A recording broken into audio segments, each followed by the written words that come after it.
The Book of Numbers. Dullsville, Daddy-O. Boring, boring, boring. Okay, it had its interesting points, but for the most part, this book, oh, goodness, I've never been more tempted to quit and say to heck with reading the Bible than I have trying to read Numbers. There's a lot of talk in here about troops and moving around and doing a whole bunch of stuff. It's not until the very end of Numbers that you actually hear about a battle. And for the most part, it's just, oh, and by the way, they fought and won. That's it. There's also a lot about the Israelites bitching about the food and God smiting them for it. But that's really all that's in here. Chapter 1 is what I like to call a religious roll call. It's, if not actually a lot of begatting, it's so-and-so, son of so-and-so, son of so-and-so, son of so-and-so, over and frickin' over. Fortunately, that chapter is kinda short. Honestly, Numbers reads like it was written by an anal retentive, obsessive-compulsive number freak. Trust me, it's dull. Chapter 4 is instructions on how to build an altar. I mean, we're talking get a blue cloth and drape it on this, spoons and bowls and put them here and blah, blah, blah, blah, blah. It's like Bob Vila gone biblical. Seriously. Chapter 5, verses 1 through 4 is about kicking out anybody who happens to be even the tiniest bit sick. Seriously. And the Lord spake unto Moses, saying, Command the children of Israel that they put out of the camp every leper, and every one that hath an issue, and whoever is filed by the dead. Both male and female shall ye put out, without the camp shall ye put them, that they defile not their camps, and in the midst of whereof I dwell. And the children of Israel did so, and put them out without the camp. As the Lord spake unto Moses, so did the children of Israel. Now, redundancy aside, these people are real nice. You're sick? Get the fuck out. Chapter 5:7 sounds like it might be the origin of confession. Then they shall confess their sin which they have done, and he shall recompense his trespass with the principal thereof, and add unto it the 5th part thereof, and give it unto him against whom he hath trespassed. So, confessing your sin. Yeah. There you go. Chapter 5, verses 12 to 28 is basically about how a priest can cast a spell on an unfaithful woman to make her rot. Real nice. Couldn't you just, give her a talking to, cut her out of the will if her husband dies or something? I mean, come on. Making her rot? That seems a bit harsh. So, I was never a churchgoer, and I had no idea what the hell a Nazarite was. And I was looking at chapter 6, and 6:2 talks about Nazarites and having vows and consecrating yourself to the Lord and stuff. Turns out it's like this sort of fasting ritual where you're not supposed to touch your hair too, or cut your hair actually, I think. I don't know, it's a little unclear. But I get the impression that a Nazarite is just someone who's I don't know. It's like when monks go up and meditate for a while in a cave somewhere, except Christian style. Well, in this case, Jewish style. So yeah, a Nazarite. Who knew? Now, chapter 7 is just a long list of shit you need to sanctify a temple or something. I thought they already had a temple. But chapter 7, again, just anal retentive instructions on temple building. Chapter 8 is about the Levites and making them servants until age 50, servants of the church. Sounds like kind of a sucky life to me. I mean, imagine being born into the Levite family, or whatever they are. It's a little unclear. I get the impression that Levites are descendants of Levi, but in any case, yeah, imagine being born to that and going, but I really wanted to do something else, be a soldier, be a mother, be I don't know what else. But yeah, you're a Levite kid, so you gotta serve the church till you're 50. Fuck you. Great life, guys. Especially since I bet the lifespan in here was not 50 years old. Chapter 9, verse 2. Let the children of Israel also keep the Passover as his appointed season. How many times are they going to declare the Passover holiday? I mean, over and over. Oh, by the way, this is when Passover is, gang. Over and frickin' over. I think once would have done. Maybe put an appendix in the back of the book. Oh, here's your list of religious holidays. But no. By the way, Passover. Passover, Passover, Passover. They tell you over and frickin' pass over. Man, anal retentive much? Now then, chapter 10, verse 9. And if ye go to war in your land against the enemy that oppresseth you, then ye shall blow an alarm with the trumpets, and ye shall be remembered before the Lord your God, and ye shall be saved from your enemies. So apparently tooting on a trumpet summons the Lord. Has anyone actually tried that? So, chapter 11, verse 1 says, And when the people complained, it displeased the Lord, and the Lord heard it, and his anger was kindled, and the fire of the Lord burnt amongst them, and consumed them that were in the uttermost parts of the camp. So apparently bitching means God's going to smite you with fire, burn you up, right? However, 11 verse 2, And the people cried unto Moses, and when Moses prayed unto the Lord, the fire was quenched. So apparently Mo gets a pass and can say, hey, God, calm the hell down, will ya? And God says, oh, all right, sure, no problem, 'cause you're Moses. They're just the unwashed masses. Nice God. Chapter 11 has some other weird shit in it. I mean, at one point they pray for meat, and they get meat. But then in verse 33, God poisons the meat. So he tries to help them, and then he poisons them. Is this some sort of practical joke? Seriously, I don't see how anyone could have followed this God. He's just constantly going, psych, you're poisoned. Psych, you're dead. I am the Lord your God. I'm here to help. But by the way, I'm going to fuck you up when you least expect it. How does this work? How did people ever follow this guy? Chapter 12, verse 3 says, Now the man Moses was very meek above all the men which were upon the face of the earth. Moses was meek. Moses is constantly talking down to the Lord, talking the Lord down from shit. He's constantly saying, hey, God, you're screwing up. You're messing with us. Knock it off. I mean, seriously, how was Moses meek? I don't get it. He doesn't sound meek to me. He sounds like a brash young fool. Which is okay, because that's my kind of people, but still, meek? Book lies. So chapter 12, verses 4 through 10 are really weird, and you gotta read them to believe them. Because God basically says, look, Moses, Aaron, Miriam, come here for a minute, I got stuff to tell you. You see, I always talk to Mo by voice, so he can hear what I have to say. But I'm going to have a prophet, and that prophet is going to hear what I have to say in visions instead. And they're like, okay. And then as he's leaving, for whatever reason, God gets cranky and gives Miriam leprosy. I do not understand this God. He gets cranky at nothing and then starts smiting people who had nothing to do with it. How does anyone follow this book? Then, same chapter, verses 11 through 15, they go, oh, God, no, that's Miriam. We love Miriam. Make her well. And God says, oh, fine, I'll make her well in a week. And so this entire army has to sit still for a week while the all-powerful God cures Miriam in 7 frickin' days.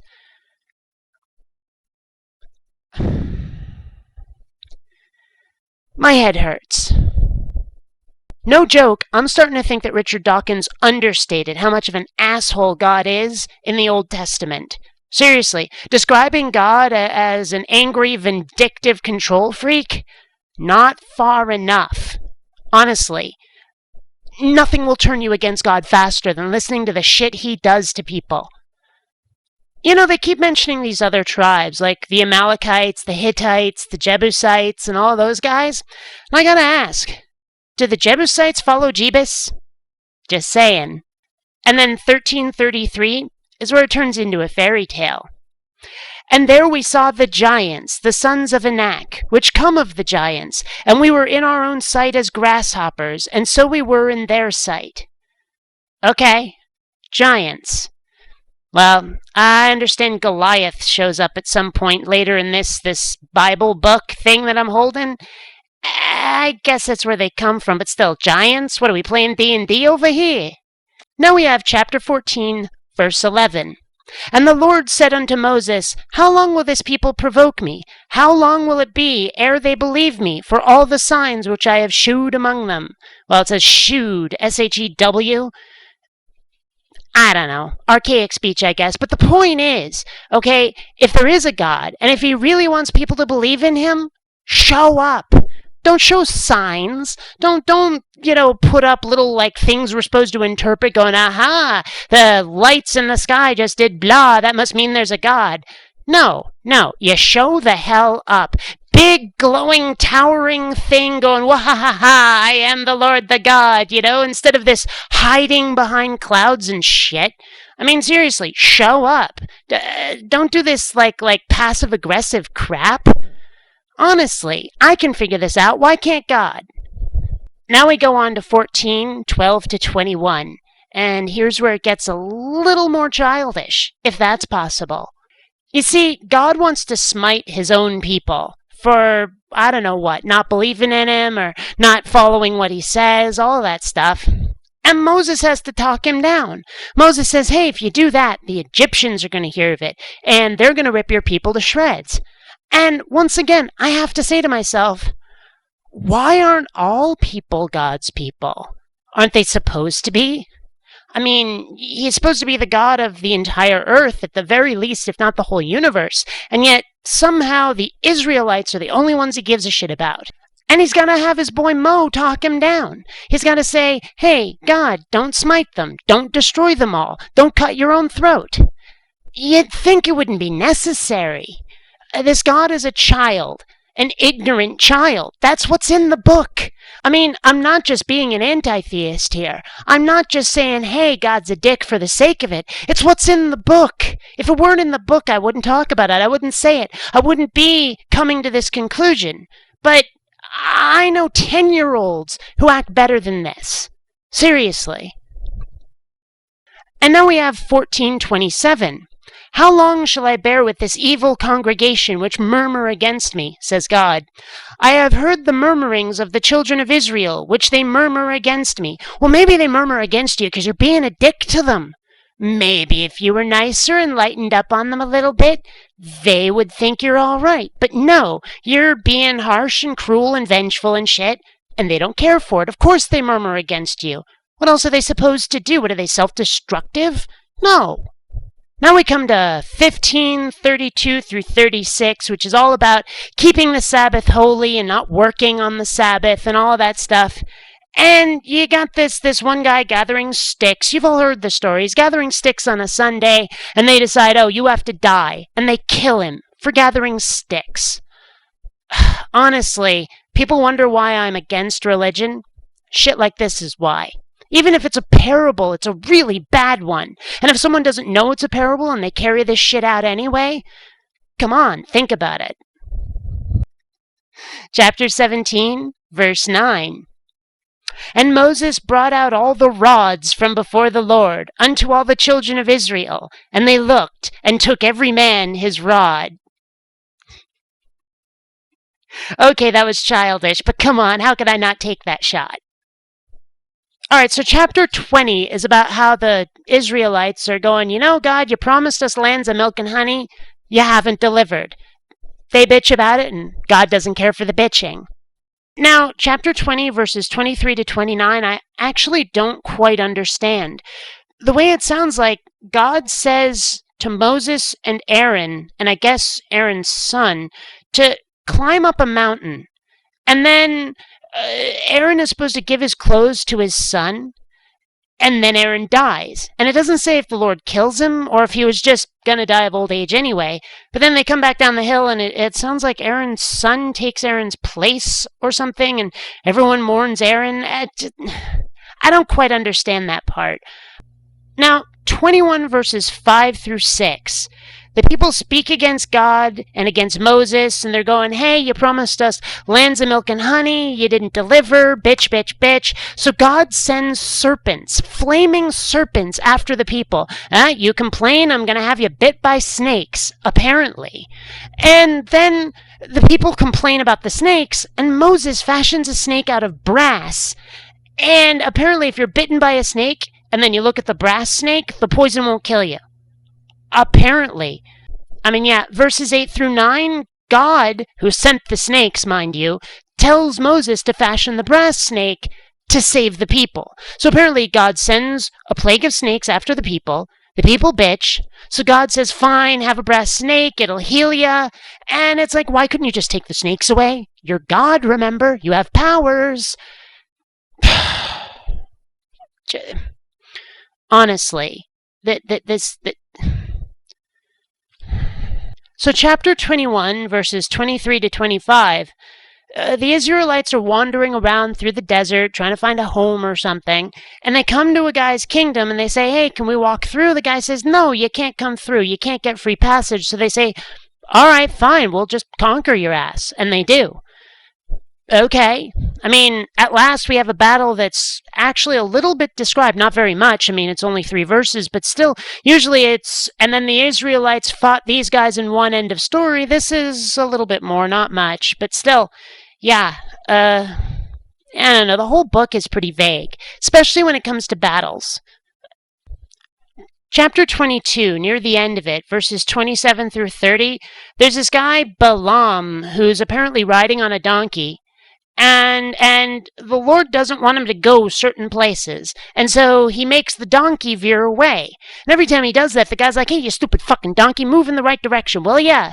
And every time the donkey veers away again. So after 3 times, this angel shows up and says, hey, why the hell are you beating that donkey for going in the wrong direction when I was the one who made him go in the wrong direction in the first place? But he doesn't do this right, like directly. He makes the donkey speak to the guy. Talking donkeys, right in the Bible. Man, talk about talking out of your ass, right? And in that same story, we have 22:34. And Balaam said unto the angel of the Lord, I have sinned, for I knew not that thou stoodest in the way against me. Now, therefore, if it displease thee, I will get me back again.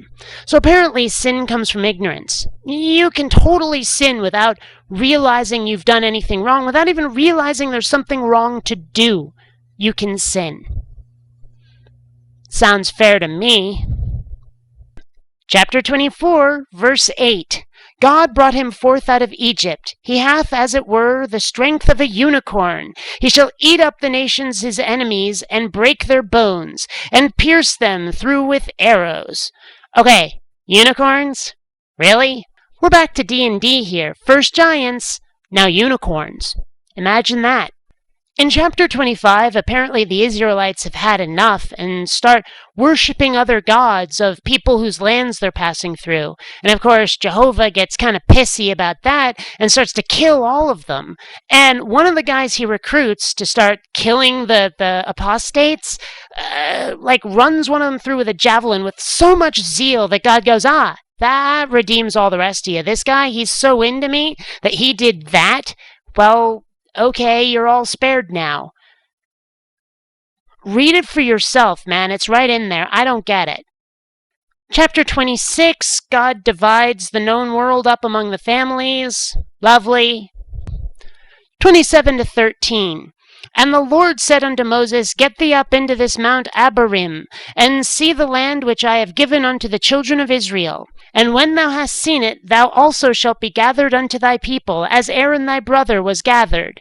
Now, I don't know if gathered means what I think, but it sure sounds like you're going to die and then I'll clasp you to my bosom or something. Because Aaron died the last time he went up a mountain, now Moses is going to be gathered. Apparently. Although it doesn't happen, so who knows? 28 through 29, a whole bunch of do's and do-nots. Yeah, thought we already had commandments, God. So in chapter 31, Moses goes to war and wins. Now, 31, 14 through 16. And Moses was wroth with the officers of the host, with the captains over thousands, and captains over hundreds, which came from the battle. And Moses said unto them, Have ye saved all the women alive? Behold, these caused the children of Israel, through the counsel of Balaam, to commit trespass against the Lord in the matter of Peor, and there was a plague among the congregation of the Lord. Okay, so they did exactly what they were told, gathered up all the women, and then they're smited with plague for it? I really genuinely do not understand. Because in 31, 17, and 18, Now therefore kill every male among the little ones, and kill every woman that hath known man by lying with him. But all the women children that have not known a man by lying with him, keep alive for yourselves.